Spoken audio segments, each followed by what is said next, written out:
stories around the country. And as of this year, I can add author to my resume. I'm selling my books in the back corner back there. It's called Flying Paint Rollers from Heaven. It's a book filled with humorous and inspirational stories, and when it was released, it made the bestsellers list on Amazon. So if you'd like a copy, they're only $13, and I'll be back there probably eating candy and cookies, since that's what we have. Well, I'm glad everybody could come out. I've been looking forward to this for months now, and I'm thrilled that they had me back as the speaker this year. I see a lot of friendly faces out there, but for those who don't know me, my sister and I opened our own center out in Northwest Omaha, and that's where I conduct my individual readings as well as my classes and lectures and big group events. And I'll tell you a little bit more about my upcoming events at the end of the show. I've been psychic my whole life. I think many of you have heard me on Q98 radio here in Omaha, and I've also been doing some radio work in Minneapolis and Kansas City and a few other places. So in recent years, my lovely wife and I have been traveling the country doing events such as this, and you may have heard a very fussy baby earlier. That was me, that was my child. I assure you she's really cute, but she's only 5 months old, so we have to cut her a break. Anyway, I feel like, these are the experts, all these people out there. I don't have EVPs, I don't have the fancy equipment. I do spend all day talking to dead people though, or I should say listening to dead people, so I guess that's what qualifies me to give some information tonight. But I assure you my presentation is pretty simple. I'm just going to be sharing with you some of the mysterious and paranormal events and circumstances that I've seen over the course of my life, and they're not all related to ghosts. I have one that's about an unknown creature. I have another one about disappearing objects. One of my stories involves UFOs. So it's kind of all across the board. But I will say it's not my job to convince you what to believe. It's up to you and your brain. And I think God gave us a brain for a reason, so feel free to use it. But I think this should be fun. And then at the end of my talk, we're going to open it up a little bit for question and answers. Not psychic questions, my next event in that department is on November 7th, but just general questions. And I'm a pretty casual person, so please don't feel like this is a library where you have to sit still and be quiet and be serious. So you could even laugh or applaud or do whatever you want to do. Science! All right, so this is a goofy story. I think we've all heard of doppelgangers, right? Yes, no, maybe. Doppelganger sounds German, probably is. It basically refers to a phenomenon where we all have a double, or a person who looks nearly identical to us. And it's kind of a creepy phenomenon, in my opinion, the thought of there being another one of us, a twin running around out there somewhere in the country. I had the weirdest conversation with a lady once upon a time. She called and she was talking to me about scheduling a reading. And, I gave her some general information, and she was a real nice lady. And when I went to let her go, she said, "Oh, by the way, thanks for helping me fix my tire last week when my car broke down." I kind of thought, come again? Because anyone who knows me knows I can barely use a wrench. Like, me and tools and handiwork, they don't go together. So I assured her the only thing I knew about cars was how to put gas in them. And she was adamant. She kept arguing. She said, "No, it was you. It was not someone who looked like you. It was you. And stop being humble." And she kindly thanked me again, and she hung up on me. That's not a picture of me changing a tire. That's a picture of a guy on Google changing a tire. And by the way, some of these pictures that I'm going to be using tonight, they're just general pictures, general illustrations of the story that I'm telling. There's a couple of fun reenactment ones in here I'll show you too. But it's strange. I didn't change the lady's tire. Who she was referring to, I may never know, but she was very adamant. She seemed completely sane. When I met with her, she seemed completely normal. So perhaps I have a doppelganger somewhere out there. I haven't have not yet met him, however. You know, and I did, if you look at YouTube, there's some really cool pictures of doppelgangers of famous people. Alec Baldwin here. I think that's a pretty good one, right? The eyes for sure, face shape. Are you wooing because it looks like him or because he's handsome? Okay. I like his hat. That's JT, and JT from the 1800s. Here's Bruce Willis. Seriously, tonight go on YouTube and look up this doppelganger phenomenon. It's pretty interesting. A lot of them are set to creepy music. Bruce Willis, that's a good one. Eddie Murphy. That's almost frightening.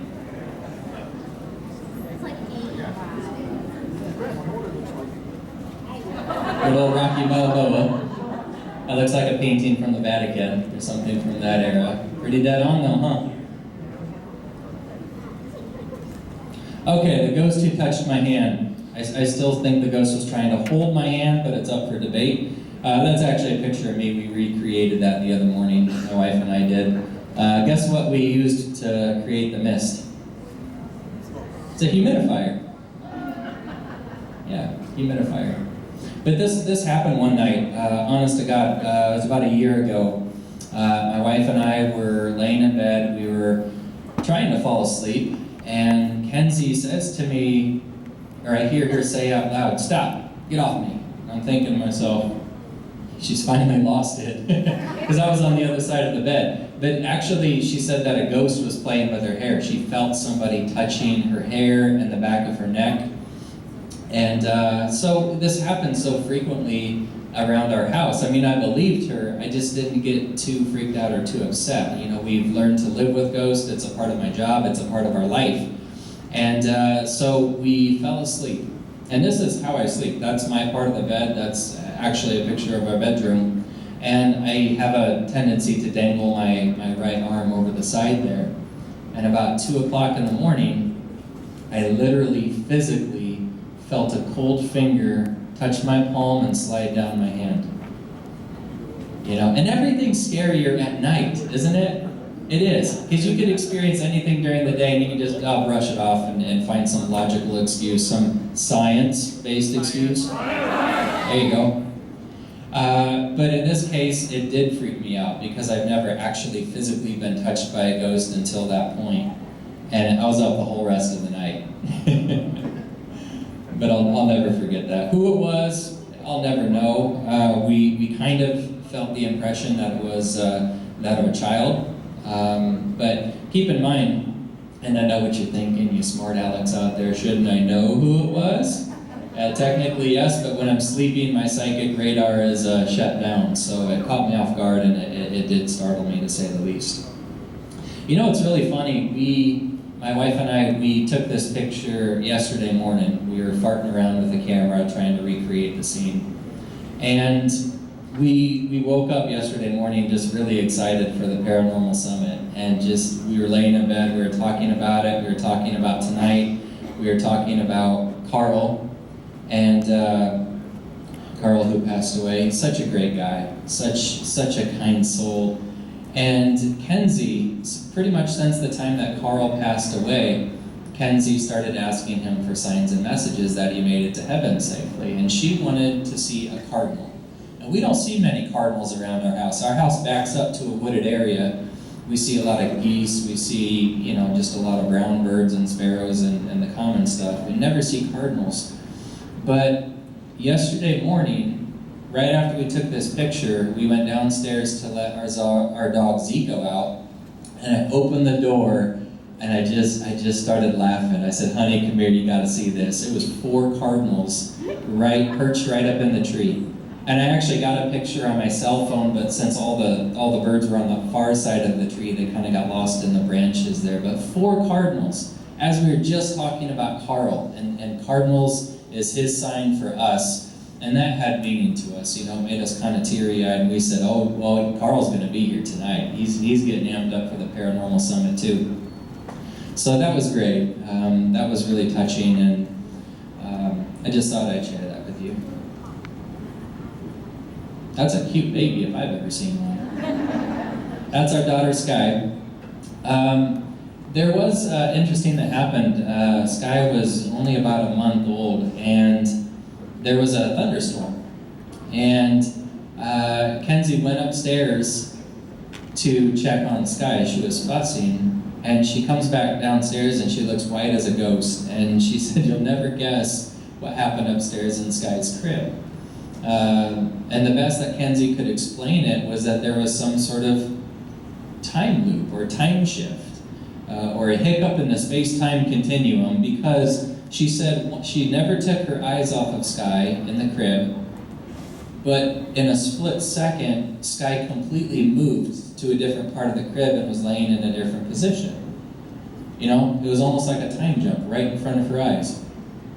And my first thought was, okay, you know how with all the lightning outside, sometimes it can create a strobe light effect and can make things move faster or slower. So that was my first thought. But I don't know. Kenzie was adamant. She completely shifted to a different part of the crib. So I believe, this is just me personally, I believe that life and time itself are not as linear as we think. I think time is very circular. I think sometimes, honestly, time gets a little messy. And it sometimes makes me wonder if time travel is possible on a big scale or a small scale, such as this. The case of the disappearing rocks. This one has me absolutely baffled. And I'll swear to the day that I died that I'm sane and that this actually happened, but I have no explanation for it. Although I think it's related to the phenomena of socks getting lost in the dryer. But my wife and I, we were on the way to a gallery event that I was doing in Kansas City. And this happened a couple years ago. And we had rocks, right? That's a picture of our Toyota Camry, and we had a half dozen rocks in the cup holder and right next to the gear shifter there. And we're talking about it. We're looking at the rocks. We're talking about, oh, this one's for healing. This one amplifies intuition. This one's for protection. Oh, that's cool. You know, wear this in your pocket during your show today. And we put them right back down there. And by the time that we pulled in to the parking lot at the hotel that I was speaking, we looked down to gather all the rocks, and they were gone. Every single one of them. And this was before Sky was born, and there was no one else in the car with us. It was just Kenzie and I. The rocks were gone. We never found them. We even had the car detailed professionally, where they get down with toothbrushes and they clean out every nook and cranny. They look under the seats. They even peeled back some of the fabric, and nothing. The rocks vanished, never to be seen again. So who took them? I'll never know. But apparently they needed them more than I did. But that's the case of the disappearing rocks. Has anyone else out here experienced a phenomenon of disappearing objects before? Holy smokes. Is anyone brave enough to share their story real quick? Into the mic? This is an audience interaction part. I recently had 2 pair of glasses just totally disappear, and what is kind of unique about it is they were in a double-sided glass case that my husband always carried, and they are just gone. Tore the whole house upside down and they're just simply gone. It's baffling. See, and for me, I'm intrigued by ghosts. I'm fascinated by ghosts. I'm fascinated with spirits and talk of the afterlife, but it's the little things like this that get me. You know, because we can research ghosts, we can find out a little bit about them, but when physical objects go missing, especially, you know, from such an enclosed space like a car, we were the only ones in there. We're traveling at 60 miles an hour down the interstate. I don't know how they could have vanished, but they did. Just like that. Gone.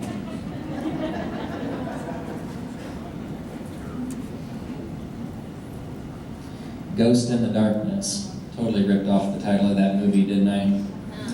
This is a true story. Actually happened to me just a couple weeks ago. I was in the master bathroom, and I had just showered, and I was drying off with a towel.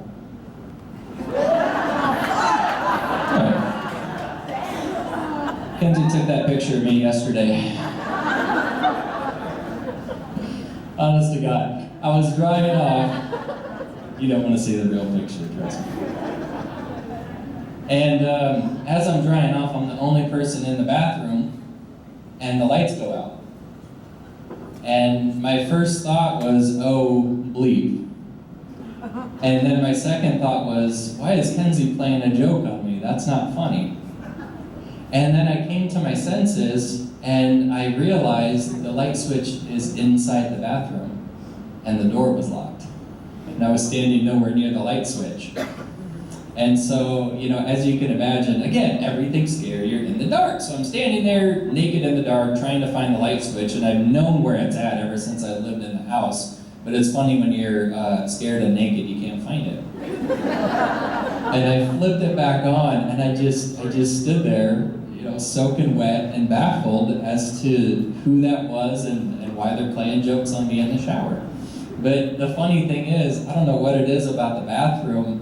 Spirits come to me a lot in the bathroom, especially before my gallery readings. We'll have a nice crowd like this, and I always use the bathroom before I come on stage because I have a bladder like a squirrel. And I start getting messages while doing my business. It never fails. So apparently they don't have that good of boundaries on the other side. But this one I will never forget. Man. I mean, I'm married, but wow. Wet footprints in the basement. This is a creepy story. And some of my stories don't involve myself, and they're way better than mine, and we're going to get to these here in a few minutes. But this one is probably one of the creepier ones that I've encountered, and this happened just a couple years ago at the house that Kenzie and I currently live at. As many of you know, and probably have met him, we have a nice dog, Zico, who kind of doubles as our office dog and therapy dog, and he's usually pretty mellow. It takes a lot to get him riled up. And we come home one night, and he is just absolutely beside himself. He's just panicked. He's panting hard, he's freaking out, he's whining, he's pacing the house. And my first thought was, was someone just walking by his front window? Is he freaking out? Did someone just try to break in? And the more that I tried to get him to calm down, I couldn't. And I thought to myself, I wonder if someone just tried to break in, because I'd never seen him be that panicked when we got home before.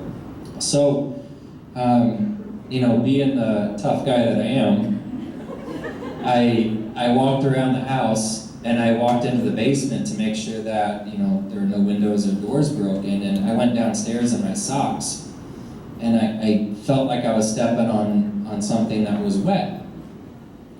And I looked down, and what I noticed was that on the stairs and in the basement carpet, there were shoe prints that were wet.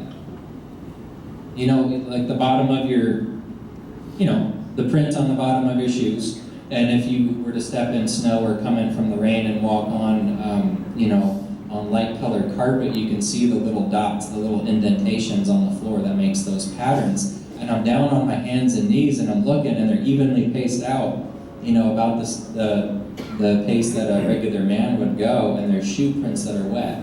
Now this was right around February, and there was snow everywhere outside. So at that moment, I thought to myself, oh my God, somebody was in here.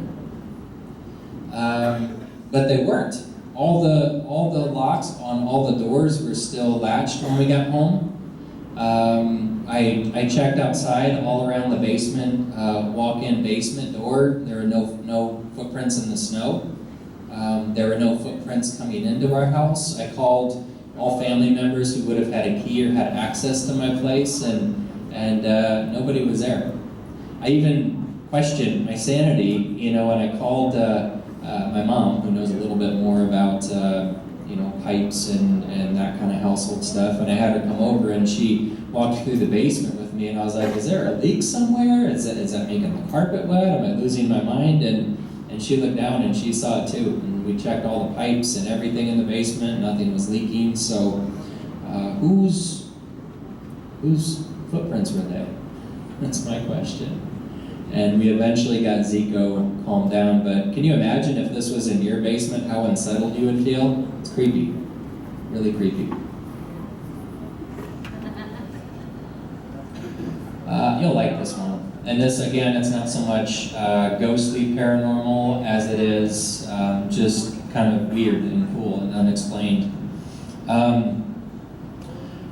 A friend of mine, Cynthia Sue Larson, she's a best-selling author and a world-renowned inspirational speaker on subjects such as spirituality and consciousness. And she's based out in California. But once upon a time, I was invited to go to a time travel convention in Albuquerque, New Mexico. And this wasn't like a Comic-Con thing, it wasn't a Star Trek or a Star Wars convention, it was literally a scientific council about time travel. And it was hosted by a wonderful group of Native Americans, really spiritual, really smart people. And I had breakfast with Cynthia Sue Larson every day that week that we were at this convention. We got to know each other and got to be friends. And she shared this story with me at breakfast and later told it in front of the audience at the event. And it's crazy. So once upon a time, I think it was back in the 80s, when her child was about 3-4 years old, and they were at a subway station similar to this. I believe it was in Holland. It was over in Europe. And she was knowledgeable about time travel and consciousness shift and all these, higher up things that makes my brain hurt. But she was already aware of all this. And one morning they're at the subway, and her child is getting a piggyback ride on top of her husband's shoulders. And they were standing a little too close to the track. And, being a little 3-year-old, her kid reared back and looked like they were going to fall down onto the tracks, and there was a train coming. And Cynthia told me, and she's such a down-to-earth person. Like, just listening to her talk, she's telling the truth. She's not crazy.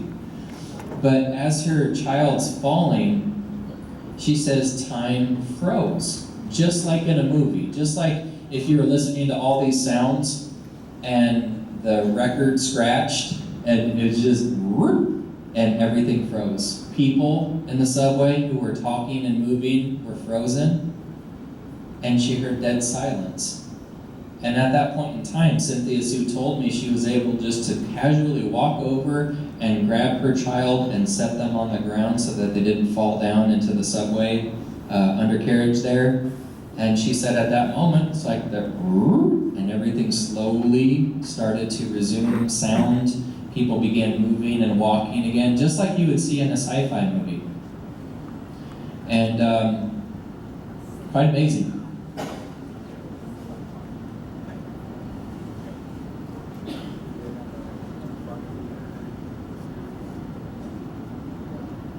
That was my attempt at a time travel picture. This is a good one. This is a story my grandma Myers told me when she was still alive. She was a really cool lady. She also had intuitive abilities, but she was a very simple person, and she didn't want to do anything with her abilities, so she eventually shut them down. But she had a lot of paranormal experiences throughout her life. And she told me this story when I was a little kid. I think it kept me up for weeks. Her and my grandpa were avid travelers. Every weekend, every spare day they had, they would just pack the station wagon full of, cooler full of ham sandwiches and Pepsi, and they'd hit the dusty trail. California to New York, North Dakota to Texas, they traveled the country. And they were always low on gas. That's how the stories always began. So we were low on gas and we didn't know where we were at. Mind you, this is well before the time of GPS. But she said one time they were in Kansas, and they had planned on getting from point A to point B, from this one town to another, and on the map it said it should only have taken about 20 minutes. Well, 1 hour goes by, and 2 hours goes by, and they're lost as all get out, and she says it is flat. Flat as a pancake in every direction. So, middle of nowhere, Kansas, creepy, desolate, abandoned. And they were just hoping to come in contact with anybody who could point them in the right direction. And they eventually saw a blue pickup truck headed their way in the opposite lane of the highway. And as they get closer, my grandma, waves at the person indicating that they need help. So both vehicles kind of coast to a stop right there in the middle of the highway. And my grandma said that the driver of the old blue pickup truck, it was like he was just an old farmer. Just an old guy. He looked weathered. His skin looked leathery from years of being in the sun. Rough, tough guy. And she said in the passenger seat, she assumed it was the farmer's son, and he had a baseball cap on. And he kept it pulled down really low, and he looked at the floor almost like he didn't want anyone to notice him. And they asked for directions, and the old gruff rancher said, "Oh yeah, just keep headed the direction you're headed. You'll find the town eventually." And so they thanked him, and the vehicles sped off in opposite directions of the highway. And my grandma said, "Oh shoot, we forgot to ask him how far up ahead it is. We're running low on gas." So in that split second, my grandpa pulls a U-turn and starts to chase after the blue pickup truck. And what they find when they turn around, it's gone. In the 5 seconds it took to turn the car around and face the other way on the interstate, the truck had vanished. And she said there was nothing. There was no trees, no corn, no crops, no mountain or molehill. As far as the eye can see, it was flat. So there's nothing this truck could have hid behind. It just simply disappeared. So it made her wonder if the truck was real, if it was a ghost truck, if the old farmer and his son were apparitions. So they continue driving, and they come across the first structure that they've seen in forever, in a couple hours. It's this old, beat-up, creepy-looking farmhouse. And they go up to the door, and they knock on the screen door, and nobody answers. And desperate, they open up the main door and go inside, and my grandpa, kind of shouts, "Hello, anybody here?" And they thought there was, because my grandma said there was a dinner table with food on the plates that were piping hot. It was set, dinner table set for 4 or 5. There was water running in the sink. And they continued to kind of shout and holler, "Hello, anybody home?" Nobody was there. And nobody ever came, and nobody ever showed up. So at that point, they wondered if they had stepped back in time. They wondered if the house, just like the ghost truck, maybe didn't exist. Maybe they had stepped back in time to a ghost farmhouse that used to exist a long time ago. Did they eat the food? They did not eat the food. That's a valid question, though. And so they left, and they got to where they were going. And but in hindsight, it made for a really creepy story. An old abandoned farmhouse, and nobody's there, and a disappearing ghost truck in the middle of nowhere, Kansas. Got a couple UFO buffs out here anywhere? There you go. They always come out of the woodwork when you ask them. By the way, for people who are interested in spiritual or metaphysical subject matter, there's a discussion group that I facilitate once a month at my center in Omaha, and it's called the Omaha Metaphysical Network. And it's just a simple, casual discussion group. It's free to attend, it doesn't cost a dime, and it's just a great group of people who get together and talk about ghosts and angels and past lifetimes and Bigfoot and all these things that you've always felt that no one else shares an interest in. Well, they do, and we have some great discussions. And if you would like to be added to that particular email list to come to those meetings, just contact my center and we'll add you. Like I said, it's free, so there's nothing to lose. Aliens. I personally believe in them. I think I've seen every UFO documentary ever made. And here's a story that actually comes from my childhood. So I grew up on the north side of Omaha, right by 30th Street near Miller Park, if you know where that's at. And those houses are haunted as all get out. I could spend a whole show telling you about the paranormal stuff that happened in the house I grew up in. But 2 houses down from me was my best friend. And he relayed a story that will send shivers down your spine. So he said that his younger brother and his mom both had dreams about aliens and alien abductions one night.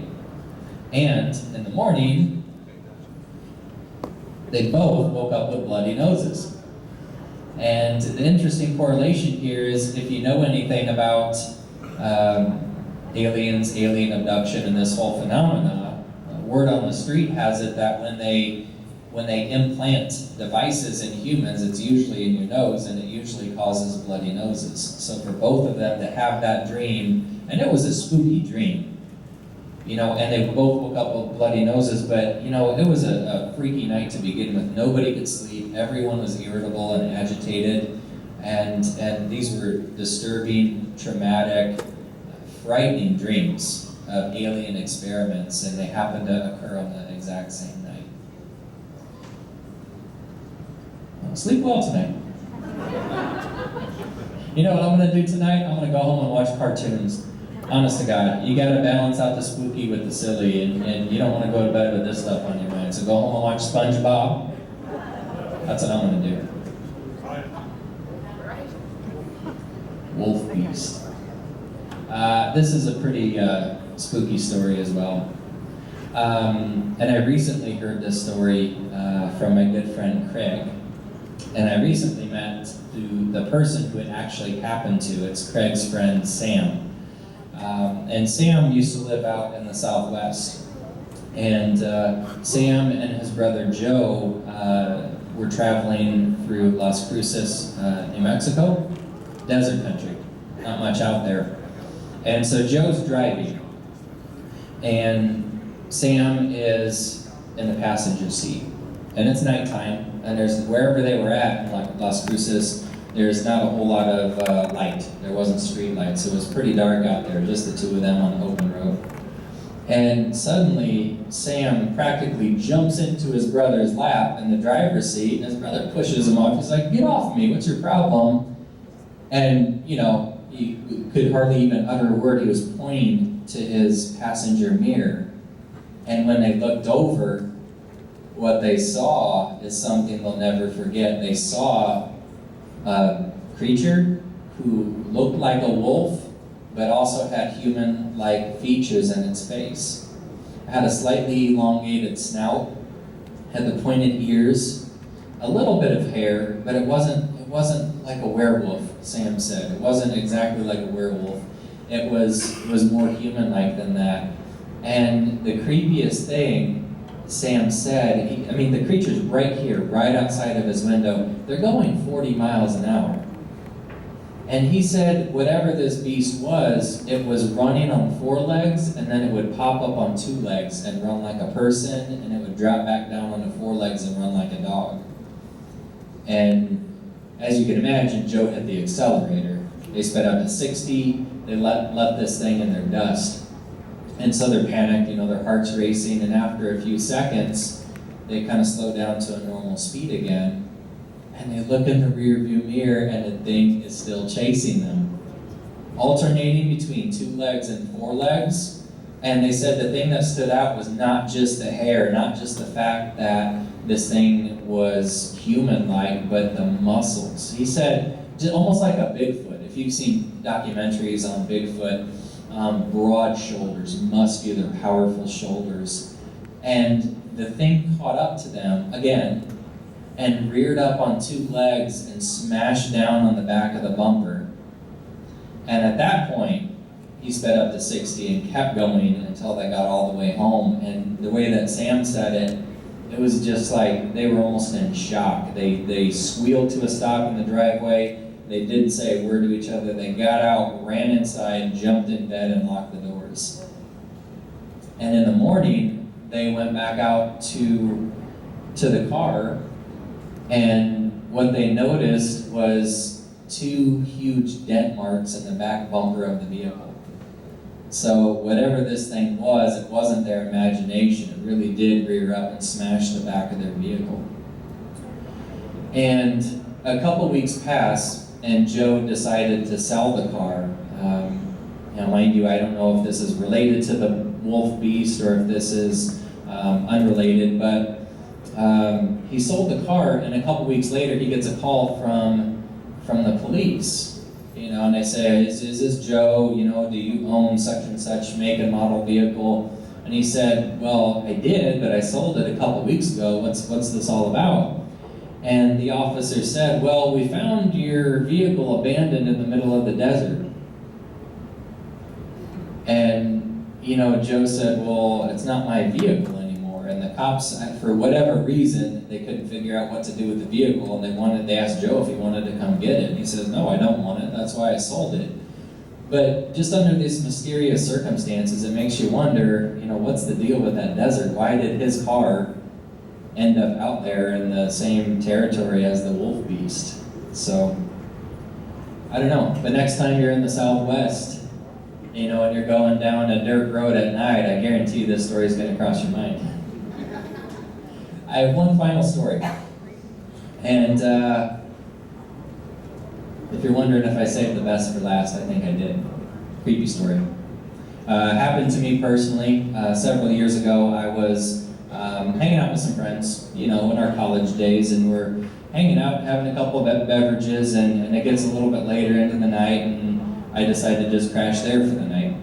And so I'm sleeping on the couch of my friend Dave. And this is, just to give you an idea, this is over near 90th and 4th, is where this house is. But it's an older house. It has some history to it. Dave's grandparents had recently passed away, and he had inherited the house. He was living there. And when I first arrived at the place, he gave me a tour of the basement. I was like, all right, cool, I'll see the basement. And it's this never-ending labyrinth of stuff. So his dad was a woodworker, carpenter, and there's tools, there's saws, there's clutter, there's junk, there's collectibles. If you've ever seen, what's that one show with the guys who collect all the old antique stuff? American Pickers. So like the places that they go into, clutter everywhere. And the basement's huge, and it's dark, and it's creepy, and it just made me feel unsettled. And so I couldn't wait to get out of the basement. And so anyway, nighttime comes, and I'm crashing on the couch. And I couldn't sleep well because it wasn't my house. I was disoriented. It kind of gave me a creepy feel. But I'm laying there, and I hear something behind his basement door. And it sounds, he doesn't have any kids. There's nobody else in the house. It was just me and Dave. Nothing. And I hear something behind the basement door that sounds like, hello? Hello? And it sounds like a little boy. My heart leapt out of my chest, and my anxiety just through the roof. And I'm thinking to myself, this isn't happening. Like this happens in scary movies, but not in real life. And I kept hearing it, and it kept getting louder. Hello? And I'm thinking to myself, I have to get up, I have to go get Dave, because this is too crazy. But I'm paralyzed. Have you ever been paralyzed with fear? Where you can't move? That's what I was doing, and my palms are sweaty, and I keep hearing it. Hello? And it was just like a horror movie, because the basement light was on, but the door was all but shut. So you get the little creepy illumination at the bottom, the outline of the door was shining through. And I had no other choice. I had to go see what it was. Hello? And I'm thinking to myself, this is stupid, because this is what they do in scary movies before they get hacked up by the chainsaw. And so I go over there, and I reach for the doorknob, and I slowly pull the door open, and I feel like the wind gets knocked out of me, because then, at that moment, I saw it. And what it was a cat. It was a big, fluffy cat that I did not know that he had. And the cat's name was Nessie. named after the Loch Ness Monster, and the cat sits there and it looks at me and it goes, meow. Have you ever had a cat that sounded like it was actually saying words? Yeah. Okay. I'd never heard of that phenomena at that point in time, and I didn't know Dave had a freaking cat. But up until I opened that door, that was the scariest moment of my entire life. And it just goes to show that not everything has a paranormal explanation. Some things do. Whether it's disappearing rocks or wolf beast creatures or ghosts who like to play jokes on you when you're getting out of the shower, there are a lot of unexplained things that happen in our daily lives, and I love it. I can't get enough of it. My whole life is immersed in this, and for me, it's not just a hobby or my full-time profession. It's everything. The paranormal is my passion, and so that's why doing events like this, I just really look forward to them. And there's some of my information. If you want to check out my YouTube channel, if you go home tonight and you're still craving more paranormal and mysterious kind of things, check out my YouTube channel. But I have a lot of cool events coming up. If you like events like this tonight, then tomorrow night, tune in to 98.5 FM, Q98. I'll be participating in the After Dark special. So it's 2 hours of live ghost stories, and it's going to be a lot of fun. And then tomorrow night, after the After Dark special gets over at 11, if you want to stay up 1 extra hour, I'll be making I got my first acting gig, kind of doing a show called Omaha Live. It's going to be aired on NBC, WOWT, immediately following Saturday Night Live. And it's a sketch comedy show where I'll be starring as myself. It's really stupid. It's really stupid. If you like Saturday Night Live, you'll love this skit, but if you don't like Saturday Night Live, don't even bother, because it's like Saturday Night Live for Omaha. And I appear as myself, where I begin to take over this guy's mind, and it just goes south. It's going to be really funny, actually. So those are both tomorrow night, and then on the 30th, right before Halloween, at my center, I'm teaching a class called Monsters, Myths, and Mysteries, covering phenomena such as UFOs, Bigfoot, Loch Ness Monster, crop circles, the whole 9 yards, and all this is on my website, by the way. And last but not least, if you're looking for an actual reading, a message from your loved ones in heaven, or info on your past lifetimes, guardian angels, your future moving forward, this kind of stuff, my next gallery reading is at my center on November 7th, and we do have about 100 seats available, but they're going really quick. So if you want to attend that, register soon, because it's looking like that one's going to sell out. And keep in touch with me on social media. And honestly, from the bottom of my heart, I just want to say thank you for coming out here. And the night's still young, but as far as I'm concerned, I just want to say thank you for being here and supporting this wonderful event and listening to my stories.